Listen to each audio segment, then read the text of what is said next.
Hello, and welcome back to the Kalopsia podcast. I'm your host, Sydney, and thank you so much for joining us this week while we talk about incremental change.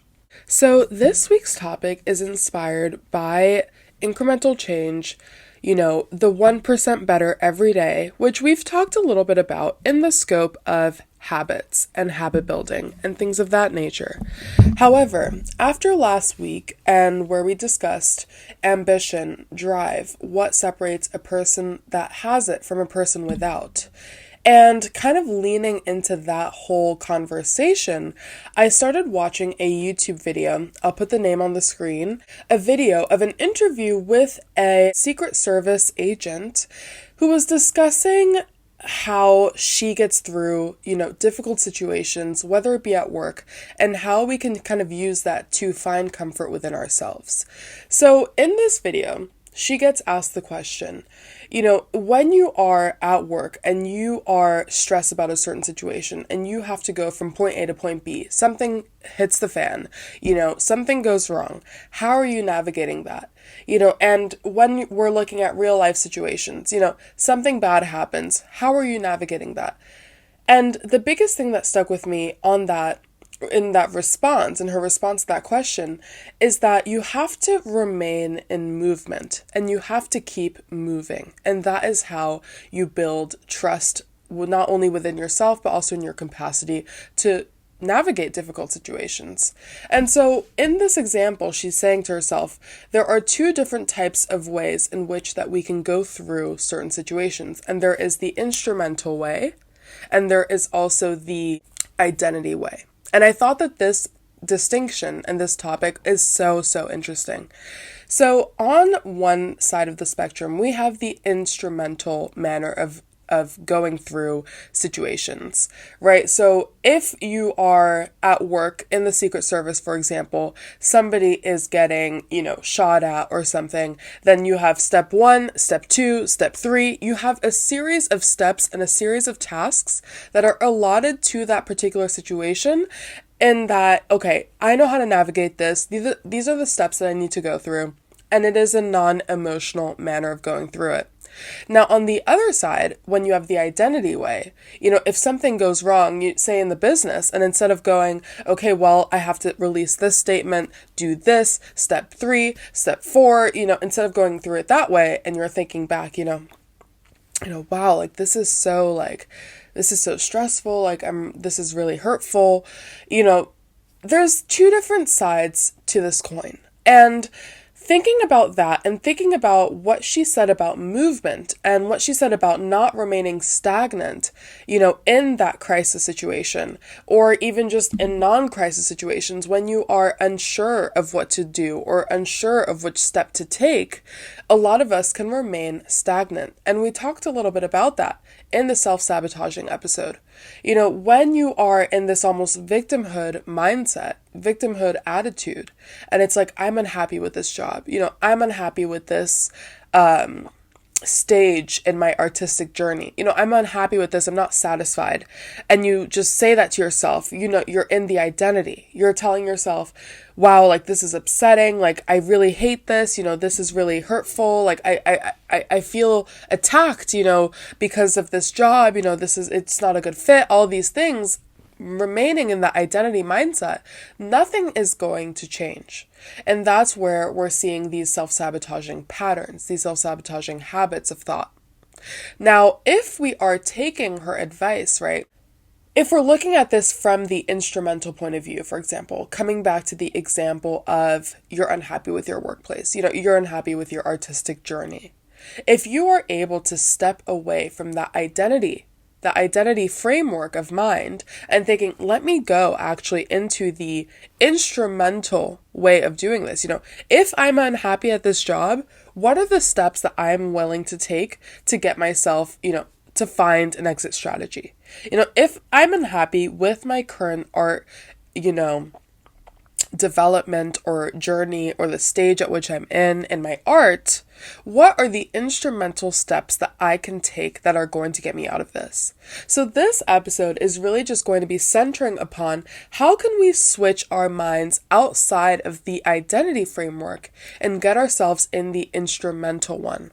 And so with that, I kind of came back to this little handy dandy book. I stumbled upon a quote, and for the audio listeners, I am showing on camera Take Note by Tony Tone. And I already did a couple episodes that were kind of heavily inspired by this book, but let's get back to it. And so I opened it up to find this passage. In the first half of the 1900s, Harvard University animal behaviorist Robert Mearns Yikes and John Dillingham Dodson proposed the Yerkes-Dodson law after a series of experiments.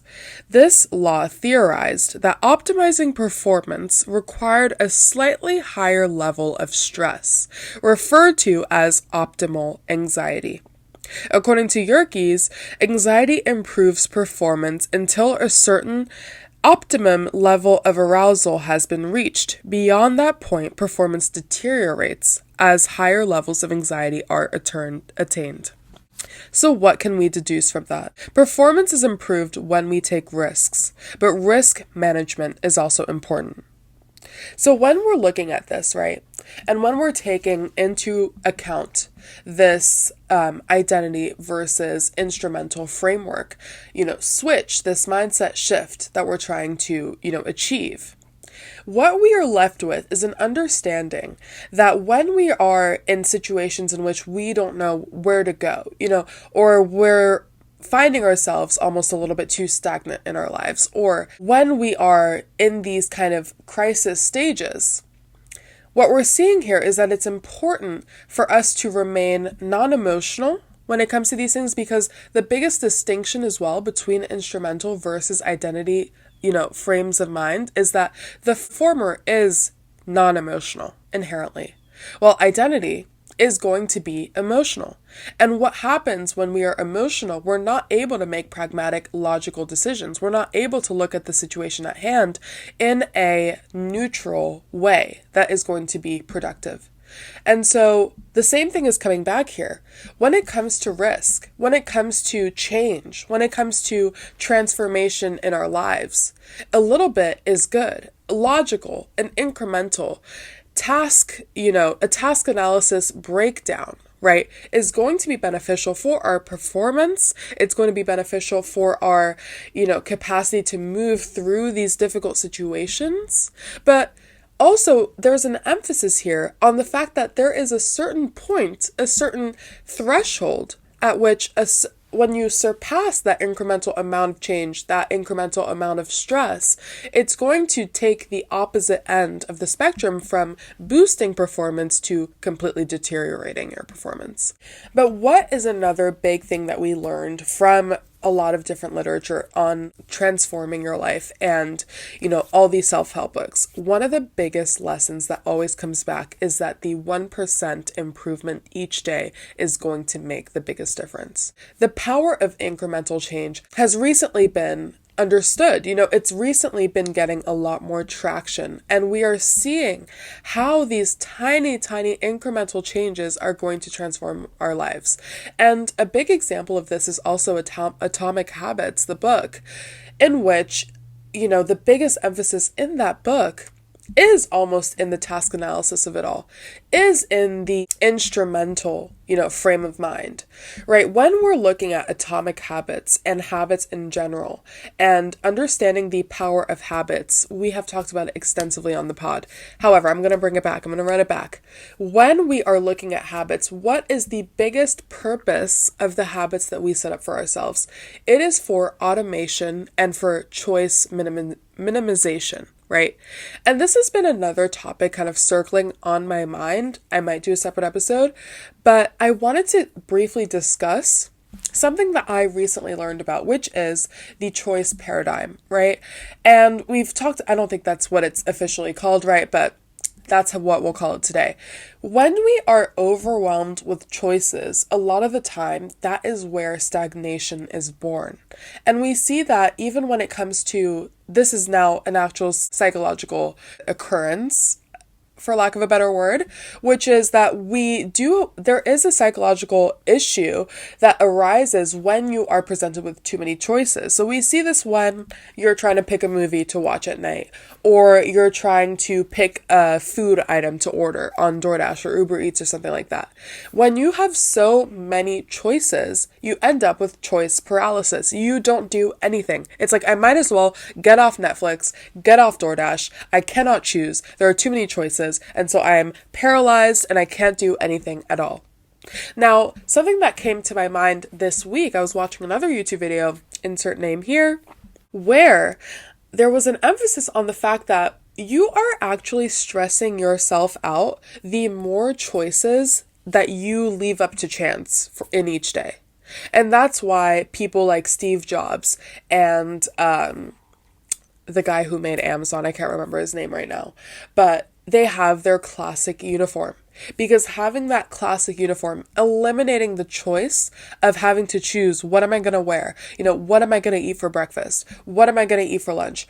All of these small choices are slowly chipping away at your balance and at your peace for that mind, and chipping away at your innovation or your creativity. The more choices that you have in your day-to-day life, the more stressed you're going to become.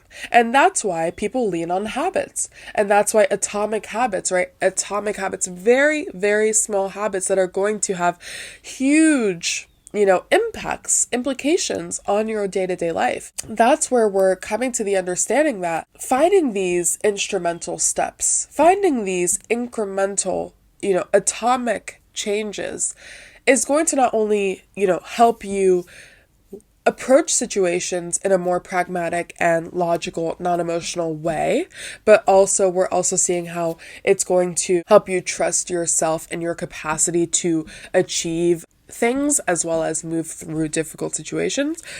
But now we're also seeing how it's going to reduce your stress, which can be harmful. Now, this beneficial aspect, these benefits to incremental change are not only seen on the personal level, but even in businesses. And that just shows how when you are running the business that is your life, these are also things to take into account. There was a study, a 2019 study of a textile company that illustrated how sustainable incremental organizational changes enhanced both efficiency as well as sustainability. A 2021 research study on LinkedIn's iterative experimentation also showcased a 20% metric improvement through incremental changes. Now, what are some of the practical applications of incremental change?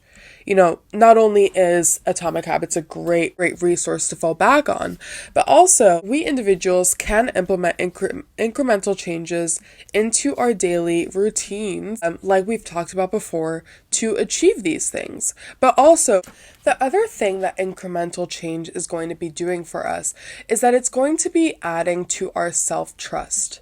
Now, another video that I watched this week, insert title here, discussed what differentiates women that are rich, financially stable, financially secure, go-getters, the top 1% of women. How are they working the way that they are? What differentiates their mindset from the mindset of people who are not in the top 1%? What is setting them apart in that way? And one of the biggest key points that she pointed out in that video was that they have a higher amount of self-trust. So what does this mean on a small scale? For example, if you make a goal and you say, every single night I'm going to read 5 pages of my book right before I go to bed. I'm not going to grab my phone. I'm going to read for 5 pages. I'm going to read 5 pages. That is my goal, and that is what I'm going to stick to. So these top 1% women with this great amount of self-trust, which starts small. It starts with incremental change. It starts with such a goal as, reading the 5 pages. It doesn't need to be a huge change, but these small incremental changes are going to be building into the self-trust. So these top 1% women are going to be able to do that. They're going to stick to it. They said, I'm going to do it, so I'm doing it, and here's me doing it, and I'm going to do it for 30 days, right? So that is what this top 1% mindset, is going to be doing. However, if you are a person who doesn't always trust your own word, doesn't stick to what you're going to say, doesn't mean what they say, you don't have that self-trust, that as strong of self-trust. So when you set a goal saying, I'm going to go to the gym once, twice a week, and then you just don't do it, how is that going to be building on your self-trust? So with that understanding that these successful people have such a great self-trust within themselves, and they know that what they set up for themselves, the goals that they set for themselves, they will achieve them, and they are all for the good of the progression of them as people, or of their business, or of their goals, or whatever that may be. It starts with incremental change a lot of the time. And here is another quote from Take Note by Tony Tone. I came to learn that the fear of stepping out of my comfort zone exaggerated the potential issues that could arise from stepping into something new. That is another big thing about incremental change, is that the stakes are so much lower. The stakes are so much lower. When you are going out into a new venture, say that you are working a 9 to 5 at the grocery store and you want to pursue, art full time, that's your dream, that's your goal. When you're thinking of radical change would be, okay, I'm quitting my 9 to 5. I'm quitting it. I want to commit to this. I'm going to stick to it. I'm going to do this. And then you don't have any of the data, from your past, showing that you are capable of sticking to your word. You don't have any of that in the past because you've gone straight into radical change. Or, for example, you are saying, I'm going to start painting. I'm going to do this 6 times a week. Now that I won't be working, this is what I'm going to be doing. Radical change. How do you know that you're going to be able to do that? It's all about calculated risks, which is what she was saying at the beginning of that passage. Now, the other thing about when you are, so if we're stepping away from that kind of radical change in that example, and instead we're trying to do this in a logical, instrumental way, right? You work that 9 to 5 at the grocery store.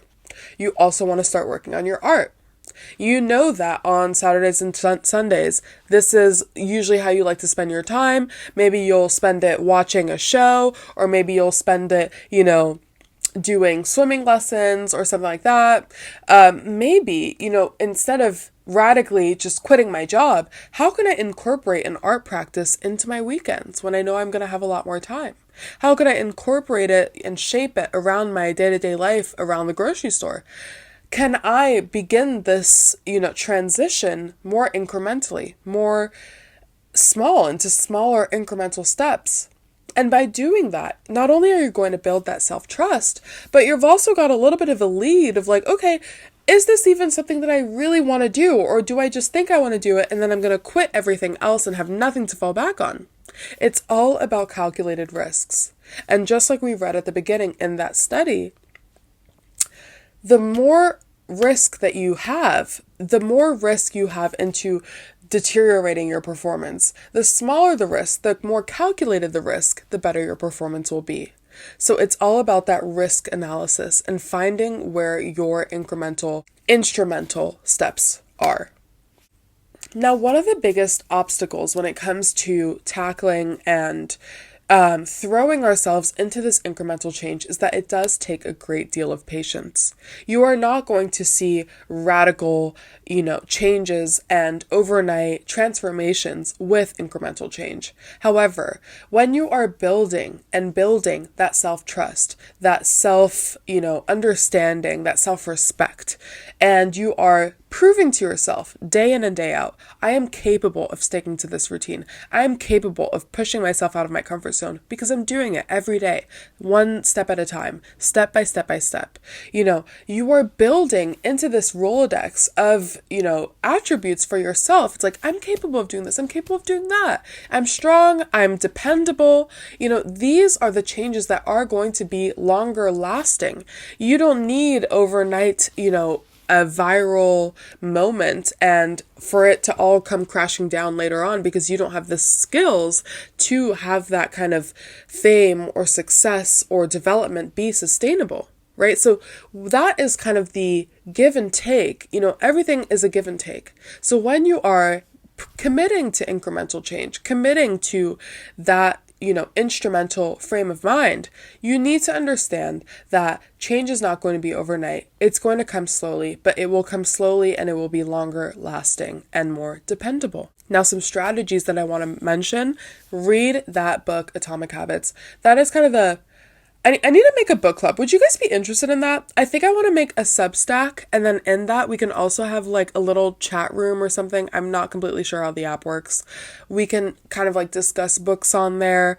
I'm not really sure like which platform I should be using here. So if you guys have any ideas, please do. But I really, really want to start like a little book forum or a little book forum, right? Where we can all discuss different books that kind of relate to the topics. I think that could be really, really interesting. So let me know if you guys like that. But please read this book, read Atomic Habits, both of those fantastic and on topic with this week's episode.